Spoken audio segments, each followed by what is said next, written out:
Hello everyone, thanks for joining my channel, RPGuru Tech Talk. This is Renu Prasad.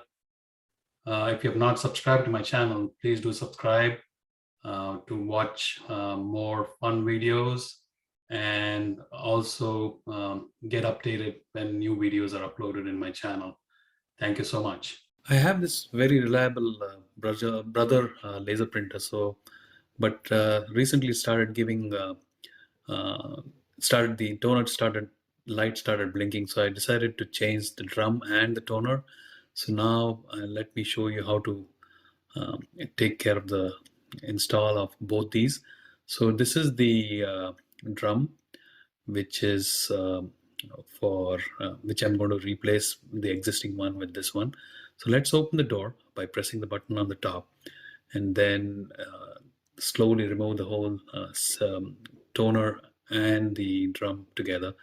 And then to remove the toner, you can press the blue button there to remove the toner. Right now, since I'm replacing both the toner and the drum, we don't have to do this because that's the old toner and drum.